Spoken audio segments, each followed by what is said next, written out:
अस्सलाम वालेकुम। आज के इस व्लॉग में भी हम इस्लामाबाद में अमेरिका और ईरान के दरमियान होने वाले मुज़ाकरात और इनसे जुड़े बहुत ही अहम इश्यूज पर बात करेंगे।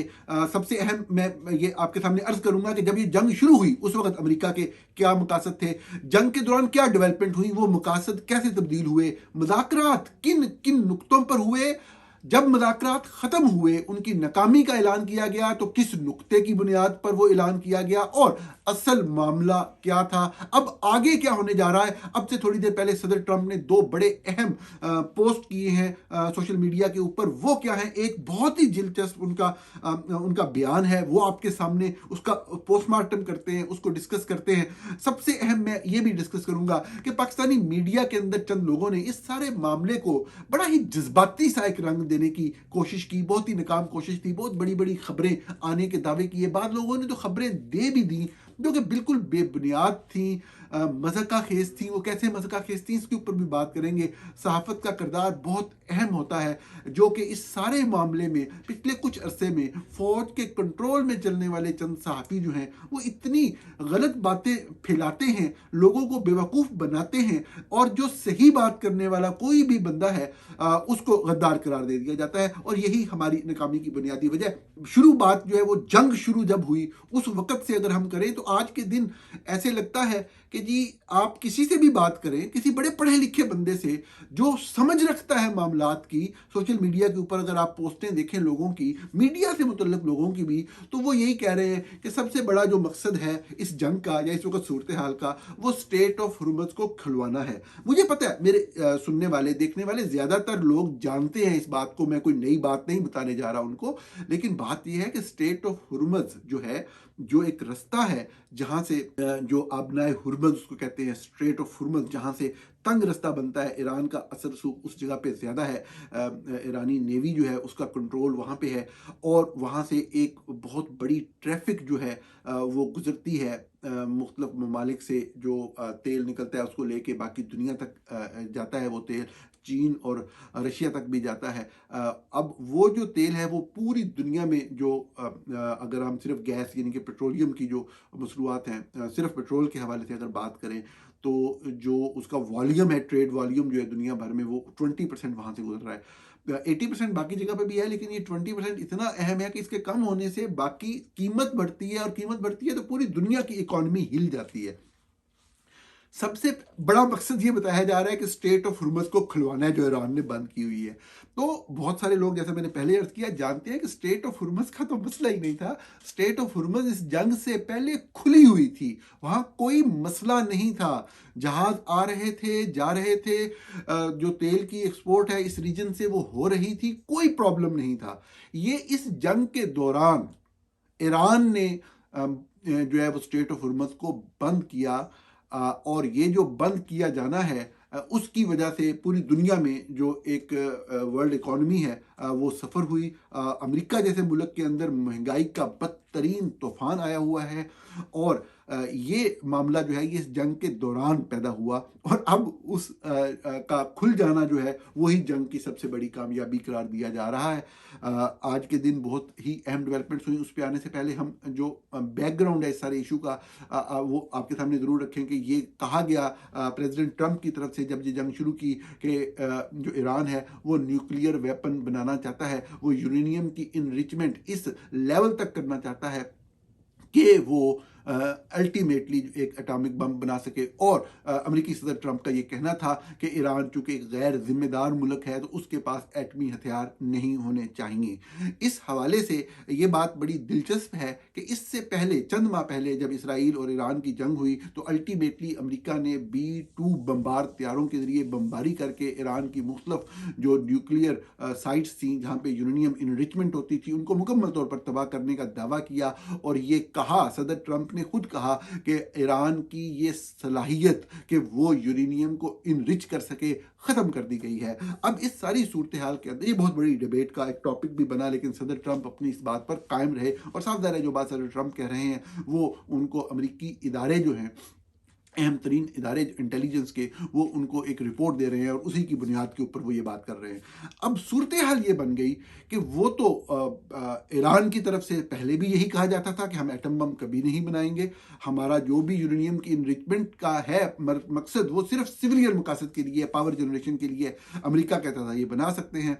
अब जो बना सकते हैं वो यूरेनियम इनरिच करके बनाते हैं, जहां पे यूरेनियम इनरिच करते हैं वो अमेरिका कह रहा है हमने तबाह कर दिए। तो फिर इस जंग का मकसद क्या था? इस जंग का मकसद अगर आप बड़ी गौर से और बड़ी सिंसियरिटी से समझने की कोशिश करें, आपका अपना नुक्ता नज़र जो भी हो, अगर आप समझने की कोशिश करें कि अमेरिकी सदर क्या कह रहे थे, तो वो कहना ये चाह रहे थे कि वो कहते हैं ना हमारे यहाँ के तनख्वाह ली तो नहीं थी जब नवाज शरीफ को डिस्क्वालीफाई किया गया, लेकिन तनख्वाह ले तो सकते थे। तो अब यहाँ पे वो बड़ा मशहूर हुआ था फिक्रा, मैंने इसलिए रिपीट किया है। तो यहाँ पे सदर ट्रंप जो कहना चाह रहे हैं ना कि ईरान बम बना नहीं रहा, ईरान बम बना नहीं सकता, ईरान बम बना नहीं रहा और बना भी नहीं सकता फिल वक्त, क्योंकि उसकी वो फैसिलिटीज तबाह कर दी, लेकिन सोच तो सकता है कि मैं बना लूं। तो वो जो सोच है कि कभी ईरान बम बना भी सकता है, उसके लिए हमला किया इसराइल के कहने पे। और ये मैं नहीं कह रहा, लेकिन अमेरिका में बहुत ज़्यादा जो मीडिया की अक्सरियत है वो ये लिखती है कि जो एप्स्टीन फाइल्स थी उसके अंदर जिस तरह की डिटेल्स सामने आ रही थी और कुछ चीज़ें जो उसमें मिसिंग थी, और जो उस हवाले से एक डिबेट जोर पकड़ती चली जा रही थी, और मिड टर्म इलेक्शन जो कि नवंबर में अमेरिका के अंदर बहुत ही अहम होंगे, करीब से करीब तर आते चले जा रहे थे, तो उसमें अवामी हमदर्दी हासिल करने के लिए इसराइली वज़ीर-ए-आज़म की ये बात मानना बहुत ज़रूरी हो गया था ट्रंप एडमिनिस्ट्रेशन के लिए कि अल्टीमेटली ईरान के ऊपर हमला कर दिया जाए। लेकिन आप खुद भी मेरी बात सुनते हुए कन्फ्यूज हो गए होंगे, गल समझ नहीं आई होगी कि मकसद क्या था। मकसद ईरान को न्यूक्लियर जो साइट्स हैं वहाँ पर यूरेनियम की इनरिचमेंट करने से रोकना था, तो वो तो पहले ही ख़त्म हो चुकी थी। फिर क्या मकसद था? खैर ये सारी सूरत हाल थी जिसमें जंग शुरू हुई। फिर मुज़ाकरात का सिलसिला शुरू हुआ। जब जंग शुरू हो गई, अमेरिका बहुत बड़ी मिलिट्री माइट है, साथ में इसराइल बहुत बड़ी फौजी ताकत है उस रीजन के अंदर भी, और उन्होंने बड़े स्पेसिफिक टारगेटेड अटैक किए। ईरान के सुप्रीम लीडर को पहले ही दिन ख़त्म किया, और उसके बाद जितनी भी अहम लीडर्स से इंक्लूडिंग अली लारेजानी उनको इन हमलों के दौरान ख़त्म किया गया। अब बात यह है कि जो भी टारगेट थे अहम तरीन, वो देख देख के चुन चुन के ईरान के अंदर जो है वो तबाह कर दिए गए। इस सारी सूरत हाल के अंदर भी ईरान अपनी जो अमेरिका और इसराइल अपनी मिलिट्री माइट तो दिखा रहे थे, लेकिन अब आगे क्या होना है ये समझ नहीं आ रहा था। कितने हमले करेंगे, कितने शहर हैं, कितने शहर तबाह करेंगे, कितने स्कूल तबाह करेंगे, कितने लोगों को मारेंगे, कोई समझ नहीं आ रही थी कि अल्टीमेटली जितने भी लोग मर जाएंगे ईरान वहीं का वहीं खड़ा है। ईरान का जो निज़ाम है वो वहीं का वहीं खड़ा है, और उसका कोई हल नज़र नहीं आ रहा जब तक बूट्स ऑन ग्राउंड यानी कि फौजें ना उतार दी जाएं। फौज का उतारना जो है वो एक और बहुत ही लंबी एक्सरसाइज की सूरत में तब्दील हो सकता था। उसमें बजट भी चाहिए, पैसे भी चाहिए। इधर से जो अमेरिकी कांग्रेस है जिसने वो बजट जारी करना है, वो थोड़ी सी हॉस्टाइल हो रही है टूवर्ड्स ट्रंप एडमिनिस्ट्रेशन। और दूसरी तरफ इस लम्हे तक जब हम बात कर रहे हैं, महंगाई जो है वो कंट्रोल से बाहर होती चली जा रही है। तो दो हकीकतें हैं जिनका मैंने कल भी जिक्र किया। एक तो अमेरिका की मिलिट्री माइट से इनकार नहीं कि वो ईरान से ज़्यादा ताकतवर है, लेकिन इस जंग में रहना अमेरिका के लिए उतना ही नुकसानदेह था, उतना ही ज़्यादा लंबा होता जाना जंग का अमेरिका के जो है वो मुश्किलात की तरफ धकेल रहा था। तो फिर पाकिस्तान को कहा गया कि आप ये वाली एक्सरसाइज करें। अब पाकिस्तान ने ये वाली एक्सरसाइज की। ये मेरे वीलॉग का आज की गुफ्तगू का अहम तरीन हिस्सा है, ये गौर से सुने। मैंने बार बार इस चीज़ के ऊपर तनकीद की और मैंने बार बार ये रिपोर्ट किया, और वो बातें बाद में साबित भी हुई। आपने देखा न्यूयॉर्क टाइम्स तक ने भी इस बात को वेरीफाई किया कि जो भी डेवलपमेंट्स हो रही हैं मुज़ाकरात के हवाले से, वो वाइट हाउस के हवाले से ही हो रही हैं, और साफ ज़ाहिर है कि यहीं पे से जो बात कही जा रही है वही आगे इम्प्लीमेंट हो रही है। लेकिन इसका अहम तरीन हिस्सा क्या था? हम क्यों कहते हैं इन चीज़ों के ऊपर तनकीद करना क्यों ज़रूरी होता है? एक सहाफ़ी का क्यों काम है कि वो रैशनल रहे, ऑब्जेक्टिव रहे, वो हर जगह के ऊपर हुब्बल वतनी के नारे लगाना ना शुरू कर दे। जो बात हो रही है, जो वो देख रहे हैं वो बयान कर दे, लोगों को फैसला करने दे। हाँ, लोगों का राइट बनता है, वो ज़रूर अपनी हुब्बल वतनी का इजहार करें, वो ज़रूर नारे मारें दिन रात, फ़लाँ मुर्दाबाद और फ़लाँ जिंदाबाद, उनका हक बनता है। एक सहाफ़ी को ये राइट नहीं होता। उसने जो देखा है उसको वही रिपोर्ट कर देना है, या ज़्यादा से ज़्यादा यही होता है। अगर चाहे वो बदयांती के मानों में आता है, लेकिन फिर भी गिवन सर्कमस्टांसेस में ये चीज़ एक्सेप्टेबल हो सकती है कि वो खामोश हो जाए। लेकिन झूठ बोलना या जज्बातियत को उभारना किसी भी तौर पे ये हुब्बल वतनी भी नहीं होती। अपने मुल्क को ही आप इन द लॉन्ग रन नुकसान पहुंचा रहे होते हैं झूठ बोल के। अब आप ये देखें कि जब आप कहते हैं, अगर फ़र्ज़ कहते हैं कि आप मेडिएशन करवा रहे हैं, दो लोगों को बिठा के आप मुज़ाकरात करवा रहे हैं, तो आपकी कोई अपनी भी सेल्फ रिस्पेक्ट, आपका कोई अपना असर रसूख भी तो होता है ना। ये कौन से मुज़ाकरात हैं कि इधर आपने मुज़ाकरात की तारीख का ऐलान कर दिया और उधर ईरान के ऊपर हमला कर दिया यूएई ने जाके। क्या लोग बेवकूफ़ हैं? लोगों को नहीं पता कि यूएई कभी भी सुपर पावर्स के कहे बगैर हमला नहीं कर सकता। अभी मुज़ाकरात हो रहे हैं, इसराइली जो वज़ीर आज़म हैं वो बैठे बयान देते हैं कि हम तो ईरान के ऊपर हमले जारी रखेंगे। तो इसराइली वज़ीर आज़म कोई इंडिपेंडेंट तो नहीं है ना, अमेरिका और इसराइल ने मिलकर हमला किया और डिक्लेयर्ड है, ये कोई छुपी हुई बात नहीं है।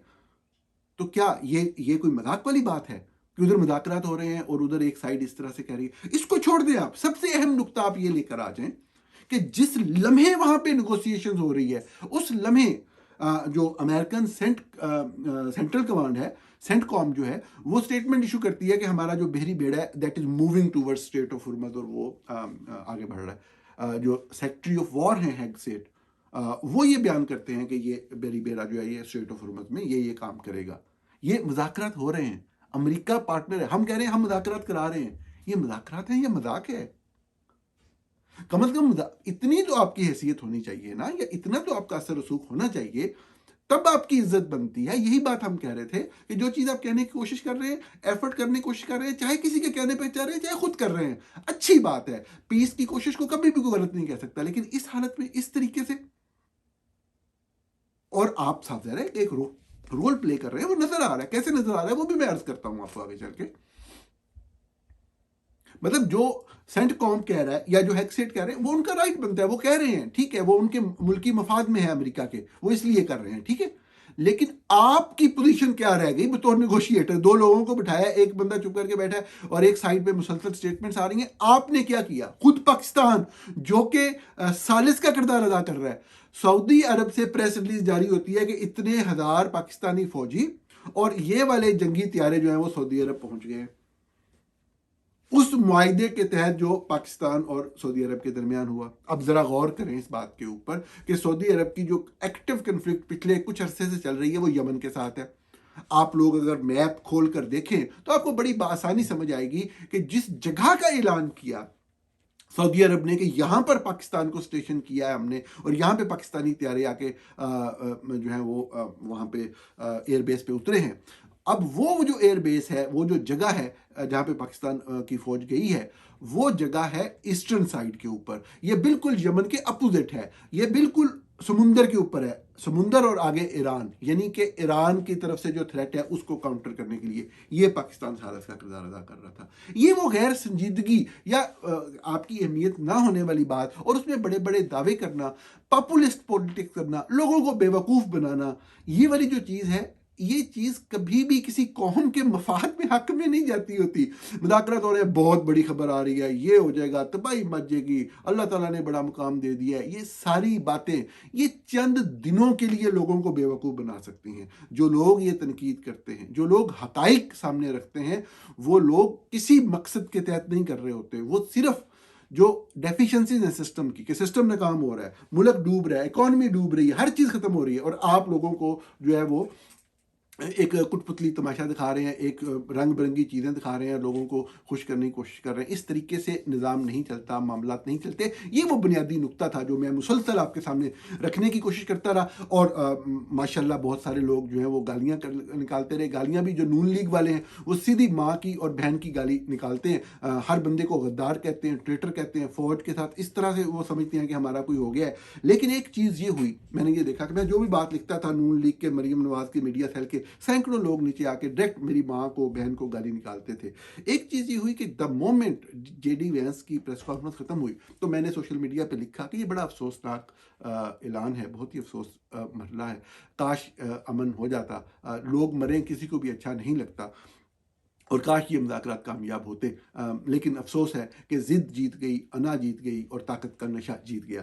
तो उसके बाद नीचे आके फिर जो पीएमएलएन के लोगों ने लिखा वो ये था, अहमद भाई देखें, आप देखिएगा ये लोग वापस आएंगे। अहमद भाई, अब फिर मैं भाई हो गया, पहले मेरी माँ बहन एक हो रही थी, और जैसे ही ये होता है फिर जब आपका मतलब है कि वो ख़त्म होती है वो वाली सिचुएशन, जो आपके ऊपर एक नशा चढ़ा होता है, जब आप हकीकत की दुनिया में आते हैं तो फिर इस तरीके से रवैये और तरीके बदलते हैं। अब ये मामला ये कि अब इन मुज़ाकरात के दौरान जो ऐलान किया उन्होंने कि जी ईरान नहीं मान रहा कि हम जो है वो न्यूक्लियर जो है अपनी कैपेसिटी का जो हक है उसको सरेंडर कर दें। अब बात यह है कि मैं तो जो बात अमेरिका कह रहा है बिल्कुल एक जस्टिफाइड बात है, जो भी हालात दुनिया के चल रहे हैं उसके अंदर सिर्फ अमेरिका का नहीं बहुत सारे मुल्कों का यही कहना है इस हवाले से। लेकिन बात यह है कि अगर आप दूसरी तरफ देखें तो वो तो आप खुद कह रहे हैं कि आपने उनकी तमाम फैसिलिटीज़ ख़त्म कर दी हैं। किस तरीके से आप किसी पूरी कौम को, किसी पूरे मुल्क को इस बुनियाद के ऊपर ये कह सकते हैं कि आप कर तो नहीं रहे लेकिन कर तो सकते हैं या सोच तो सकते हैं, ये बहुत ही ज़्यादा फॉर स्ट्रेच एक चीज़ हो जाती है। और इस चीज़ का सब ज़रा कि ये वाला एक लफ्ज़ ऐसा है डी न्यूक्लियराइजेशन का कि उनको ये काम नहीं करने देना ईरान को, ये चीज़ अमेरिकी अवाम में जो है वो बिकती है। असल बात स्ट्रेट ऑफ हुर्मुज़ की है, ये बात बड़ी क्लियर होती है अगर आप गौर से तमाम स्टेटमेंट्स को देखें, और जो भी आज बयान दिए हैं सर ट्रंप ने, 2 मुख्तलिफ पोस्टें की हैं, वो भी फोकस उनका आपको स्ट्रेट ऑफ हुर्मुज़ पे नजर आता है। पहली जो उनकी पोस्ट है बड़ी इंपॉर्टेंट है, मैं आपके सामने थोड़ा सा पढ़ना चाहता हूँ, जरा गौर से सुनिएगा, अगर आपको बात समझ आए तो मुझे भी समझाइएगा और फिर हम अपने अगले मौजू पे चलते हैं। सदर ट्रंप लिखते हैं, so there you have it, the meeting went well, most points were agreed to, but the only point that really mattered nuclear was not. मतलब सारे नुकात पे इतफाक हुआ लेकिन न्यूक्लियर पे नहीं हुआ। क्या नहीं हुआ वो आगे लिखते हैं, effective immediately the United States navy, the finest in the world, will begin the process of blockading any and all ships trying to enter or leave the Strait of Hormuz। आगे वो ऐलान करते हैं कि फौरी तौर पर जो अमेरिकी नेवी, जो दुनिया की बेहतरीन नेवी है, वो स्ट्रेट ऑफ हुर्मुज़ के आसपास आ जाएगी और वो किसी भी जहाज को ना जाने देगी ना आने देगी। At some point we will reach an all being allowed to go in, all being allowed to go out basis, but Iran has not allowed that to happen by merely saying there may be a mine out there somewhere that nobody knows about but them।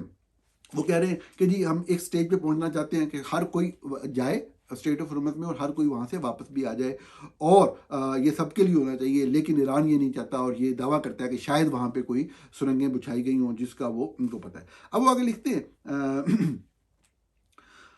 There may be a mine, ये मैंने पढ़ लिया, this is world extortion, the leaders of the countries especially the United States of America will never be extorted। वो कह रहे हैं जी ये extortion है और कभी भी कोई भी मुल्क खुसूसन अमेरिका तो एक्सटॉर्शन नहीं देगा। I have also instructed our navy to seek and indirect every vessel in international waters that has paid a toll to Iran। अच्छा, अब वो ये कह रहे हैं कि मैंने अपनी नेवी को ये भी हिदायत दे दी है कि कोई भी जो शिप है जो ईरानियों को पैसा दे के आ रहा है ना उसको पकड़ लेना है। बस इसका मतलब ये है कि उसकी फेंटी शेंटी लगानी है। अब आगे लंबी स्टेटमेंट है।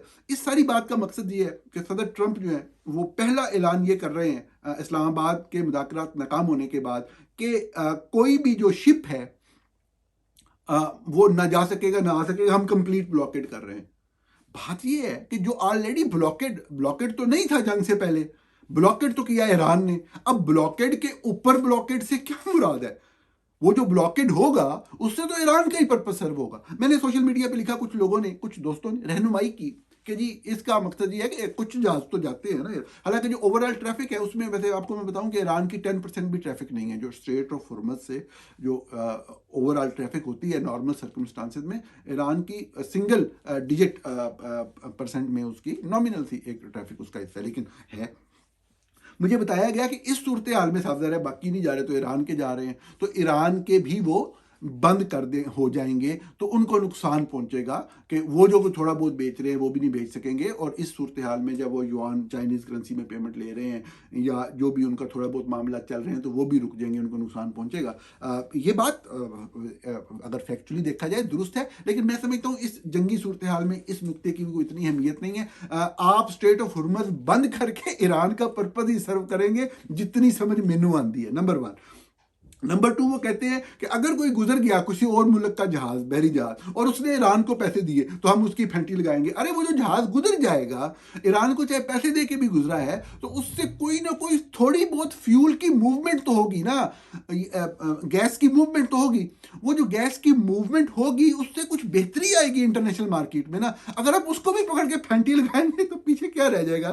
तो ये बड़ी अजीबोगरीब सी सूरत हाल और बड़ी अजीबोगरीब सी स्टेटमेंट है अमेरिकी सदर डोनाल्ड ट्रंप की। इसके बाद उन्होंने एक और जो है वो पोस्ट की इसी हवाले से, इसी को कोर्ट रिपोस्ट किया उन्होंने, और उसमें उन्होंने दोबारा से थोड़ा सा नरम जुबान इस्तेमाल करते हुए यही कहा कि यार बड़ा जुल्म है, बड़ी ज्यादती कर रहे हैं ईरान वाले कि इन्होंने जो है स्ट्रेट ऑफ हुर्मुज़ बंद की हुई है, पहले उन्होंने वादा किया था और अब नहीं खोल रहे। ये सूरत हाल है, ये एतमाद की सूरत हाल है, ये संजीदगी थी मुज़ाकरात के अमल के दरमियान, ये पाकिस्तान का रोल था और ये पाकिस्तानी मीडिया के लोगों का रोल था जो मैंने आपके सामने बयान करने की कोशिश की है।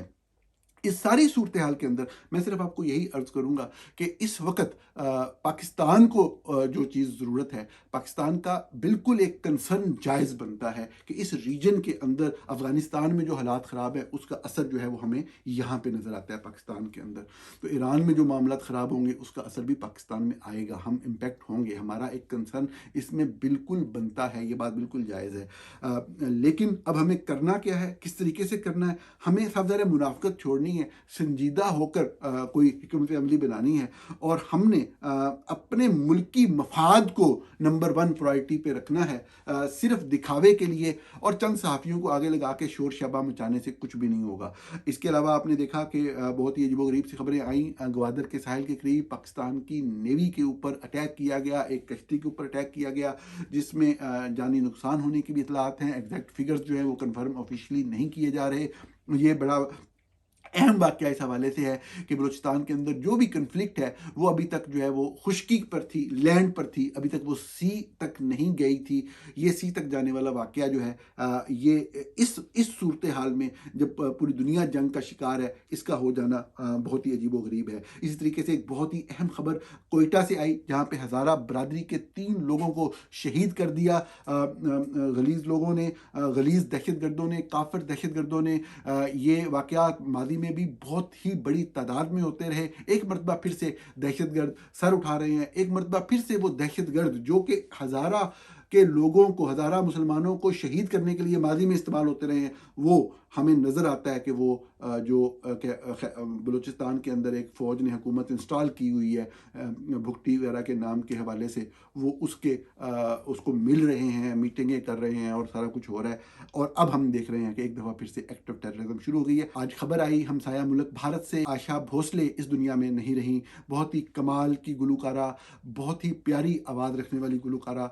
हमने देखा कि वो मुल्क जिसने हमें मोहम्मद रफ़ी, किशोर, मुकेश जैसे गुलकार दिए, लता मंगेशकर जैसे गुलकार दिए, शमशाद बेगम जैसे गुलकार दिए, उन्हीं बड़े गुलकारों के दौर में काम करने वाली एक आखिरी निशानी थी आशा भोसले। लता मंगेशकर भी 3 साल पहले इस दुनिया से चली गई, आशा भोसले भी आज इस दुनिया में नहीं रही। बहुत ही कमाल के गीत आपने गाए। आशा भोसले का पूरा कैरियर एक स्ट्रगल के ऊपर मबनी था। जवानी में अपनी मर्जी से शादी की जो नाकाम हुई, और फिर बहुत ही बड़ी एक स्ट्रगल उनके सामने थी। दोबारा जब वापस आई तो बहुत मुश्किल उनको शुरू में पेश आई, अगरचे वो बहुत ही यंग एज से गा रही थी, लेकिन दरमियान में उन्होंने छोड़ा और जब वापस आई तो बहुत मुश्किल था। लेकिन फिर 70 की दहाई में हमने देखा कि उन्होंने बड़े ही लाजवाब गीत गाए। 70 की दहाई में पिया तू अब तो आजा और चुरा लिया है तुमने जो दिल को, बहुत ही मकबूल हुए। इसी तरीके से 80 की दहाई के शुरू में बहुत ही लाजवाब और शोहराए आफाक फिल्म अमराव जान के अंदर रेखा पे फिल्माया गया वो गीत, इन आंखों की मस्ती के मस्ताने हज़ारों हैं जो यकीनी तौर पर 1980 और 1990 की दहाई में जवान होने वाले लोगों की पसंदीदा तरीन मेलोडी थी। आज आशा भोसले हम में नहीं रही। मे शी रेस्ट इन पावर। और आपसे कल फिर मुलाकात होगी।